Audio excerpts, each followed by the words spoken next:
I'll be the first to admit, there's some a little sad about watching a pirated copy of the original Star Wars trilogy.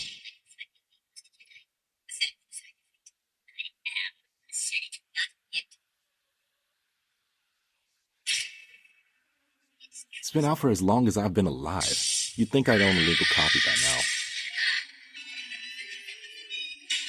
But really, where can you find a legal copy nowadays where Greedo shoots first? Nowhere. It's a sad fact of life. I pull another chip from the bag and munch as quietly as I can. I have the volume way down so I can hear the rest of the house easily. The crunching of the chip is almost loud enough to drown out Han's rant about the Falcon's speed.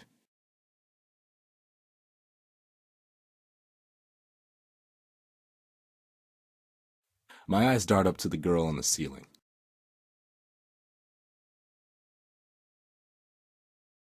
She's still staring, wide-eyed, her pupils dilated, and her claws clicking rhythmically at her sides while she sits watching me.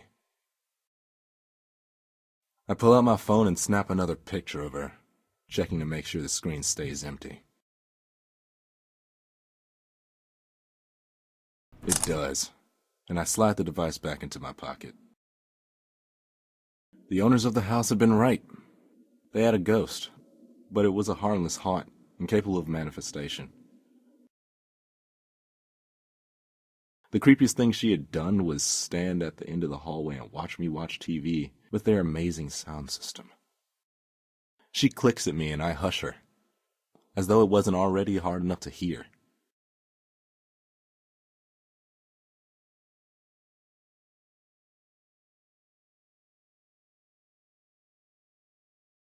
She doesn't respond, and I regret not downloading a version with subtitles. I've been here for almost a week. So far, only Little Miss Claus has shown up, and it hadn't been hard to identify her. She's the ghost of a girl who had suffered from an acute case of depression and took her own life. Apparently, she did the deed with a pair of scissors, which explains the increasingly annoying clicking scissor claws.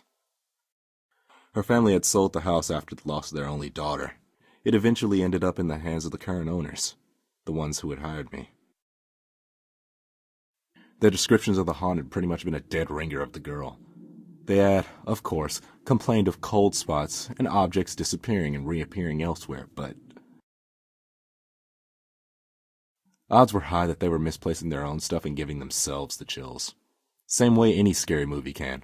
For the chills, I mean. Good old-fashioned forgetfulness explains the moving stuff. The girl keeps at her clicking. Her bloodied claws are writhing as she stares, sitting on the ceiling as though she had chosen to break a few laws, starting with gravity.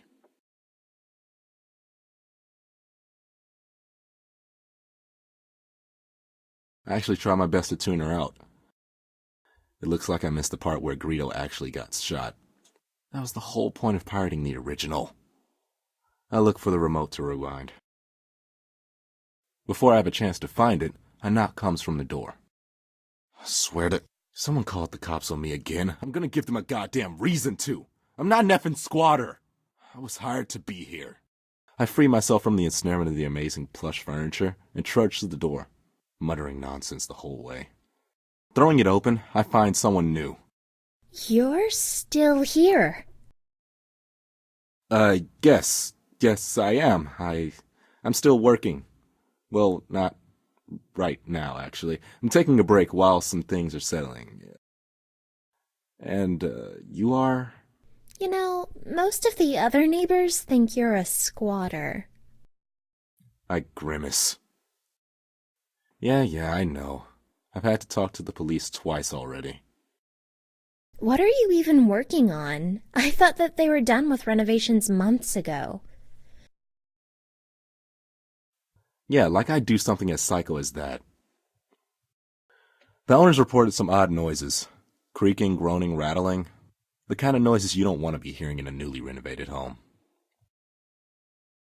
The thing is, their contractors haven't been able to identify the source or even replicate the issue when on site. I do construction. I'm in between jobs right now, so they're hiring me to stay here until the issue occurs and use my expertise to identify and resolve the problem. That sounded pretty believable, not to mention oddly close to the truth. It had been enough for the police both times before, after all. Well, that and a Skype chat with the actual owners. That makes sense. So, what, you're sleeping on the floor waiting for the noises they were reporting? I don't have to sleep on the floor, considering it's fully furnished. You don't think it could be the ghost that's rumored to haunt this place?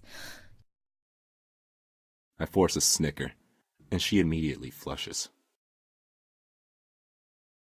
Yeah, I'm not the superstitious type. Everyone knows ghosts aren't real.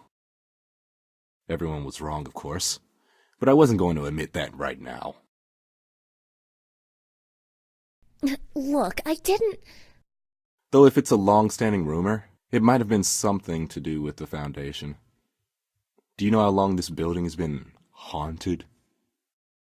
She flushed further and bit her lip. What was she doing here? An amateur hour ghost hunter, maybe? I don't know. At least 10 years. That's when my family first moved in over there. She points to what was, more or less, a mansion across the street and a few houses down. Not that any of the other houses were less impressive. This was kind of a high-end neighborhood, which was a large part of the reason I had met law enforcement twice already. I suppose I'll have to go back at it again with my level. See if I can find anywhere that may hide a seam in the foundation. Do you need help? Okay, seriously, what was her deal? No, I've got it just fine. Oh, okay. Well, it was nice to meet you. You too, kid. She stands there watching with the eyes of a puppy as I close the door on her. I look back to the clicking ghost on the ceiling and realize that I got more heebie-jeebies from talking to that girl than I did watching movies with a ghost hanging above my head. I nearly jump out of my skin as my phone goes off. The ringtone clearly indicates it's to my work number. Looks like I have another job after this one, Snippy. She clicks the same as she had before, unresponsive to my attempts to converse with her. Which is a good thing. It means she's a passive hunt. No need to gank her. She'll fade naturally. I answer my phone and wait for the words. There's a moment of silence. Is this the boy in the Dillon's house? I recognize the voice immediately. I hang up. Her knock falls not a moment after. I heard your phone ring. You answered at exactly the same time. Maybe she had gotten my number somewhere, caller ID or something in the house. Maybe she didn't realize the significance. How did you get my number? Well, way to maintain an air of mystery. Huh? Aren't you supposed to have some line like la Fatagan or something? No, the caller is supposed to say that. Did I just say that? Oh. An awkward pause hung itself, much like I was thinking about doing. Can I come in? It feels odd to talk about this kind of stuff on the other side of the door when you're right there. I grimace and let her in. How did you get my number? I read about it on 4chan. I wasn't sure it was you until just now, though. I had my suspicions from the moment you arrived. Someone posted my number on 4chan? You're nothing like I imagined from the urban legends, though. What, were you not expecting a black guy? Well, I was expecting someone tall and dark, so I suppose I was right in a sense. Oh, that's brave. A race joke. Why are you making it about that? Because I'm hoping it makes you feel uncomfortable and you'll leave. So, is it true? Is anything here? I almost turned to check on the girl in the ceiling, but maintained my gaze. Nothing that the tenants have to worry about, it would seem. That's an evasive answer. Will you leave if I give you some information? Yes. Well, maybe. It depends on what you tell me. I'd figured as much. I'm a spiritualist. I work for folks who think they have ghosts. I flip up my hood. With the appropriate ambience, I strike a much more intimidating character. The girl's face paled a little. No kidding. The hood is actually one I stole from the body of a serial killer. His psychic residue left it with an aura of violence that would invoke fear. It's a long story. What more would you know? Are they real? Yes, but they're so rare, you will never encounter one in your entire life. It was a half-truth. She wouldn't. She didn't have the spiritual perception. The lie lay in the rarity, as advertised by the clicking of the girl on the ceiling. Oh. Disappointment. Good. It shouldn't take much to push her towards boredom and a departure. She looks around the house, the disappointment slowly spreading to her face. So there's no... Why does she stop? I follow her gaze to the girl on the ceiling. The clicks grew louder. The ghost stood up in a violent convulsion. Oh no. She could see it, and it her. All at once, it rushed her. Claws sweeping wildly as its seizure-like movements brought it closer. Fear had taken the girl's voice. Should I kill it? No, it's harmless to almost everyone. There's only one thing to do. I roar. I feel my body start to crumble. I always feel like this when I roar. To tell the truth, I still don't even know what I'm really doing. But I can feel myself die, just a little. And let's just say when I actually die, I'm going to be a handful of a haunt for my successor. The girl on the ceiling stops in her tracks. A moment of pause and she retreats, sitting back above the TV where she had watched me earlier. I let out a breath as my soul snaps back into place. Behind me, I hear desperate gasping. Great, maybe a panic attack will scare her off. Slowly she raises her arm. I follow the finger. It's not pointing at the girl on the roof. There's someone out there. I turn to the glazed glass door.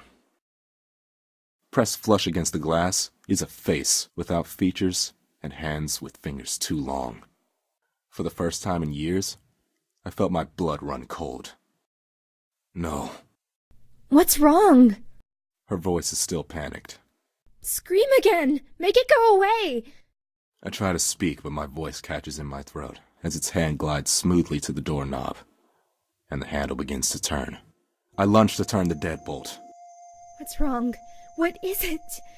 Why can't I speak? Scream again! The handle stops rattling. The form steps away from the door, fading into obscurity of the frosted glass.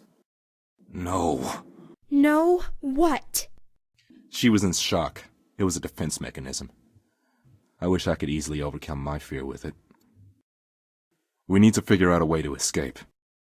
I had grown complacent. Even the most violent specter I had encountered as of late had never actually threatened my life. Why? Can't you deal with it? Why are you scared of it and not the woman with bladed hands? That's the thing outside. I call it a slender. I don't know what it is. I don't know if there's more than one even.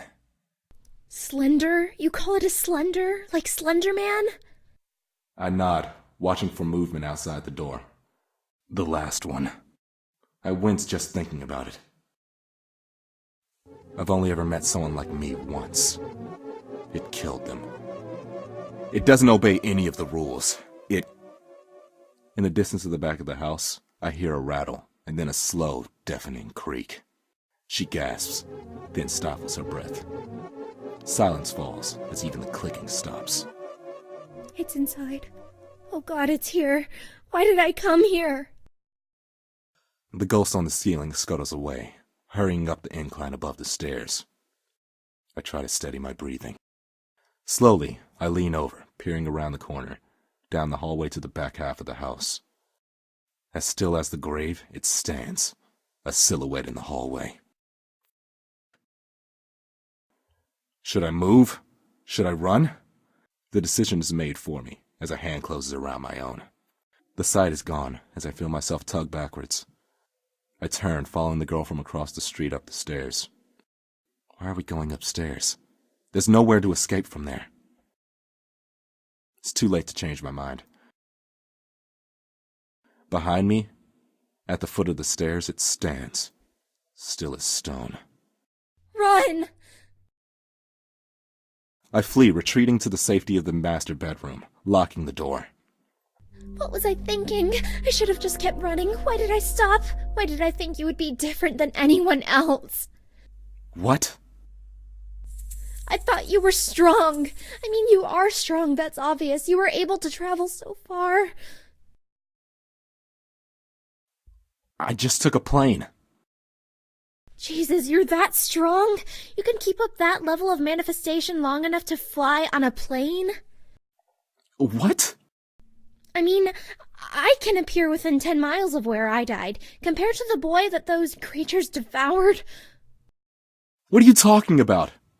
I've never met a ghost as strong as you. I'm not dead. Abruptly, she stops in her tracks. Are you kidding? How can you be so strong and not realize you're dead? I'm not dead. Look, it doesn't matter what you think, because in a moment that thing is going to come in here. She grimaced, holding back tears. It's going to come in here and kill me again. I'm not ready for that. Dying once was bad enough. For a moment, the veneer fades and I see her, bloodied and bruised. She looks. You're a ghost? Splinters hit my shoulder. I wheel around, finding my blade in motion as fluid as only practice can provide. The creature fills the doorway like a tombstone. And then it moves. Like oil sliding across a hot pan, the creature sidesteps me, ignoring me as if I were nothing more than a piece of furniture. It approaches the girl, and I hear her scream. I scream, reality becomes a blur, and I bring around my blade.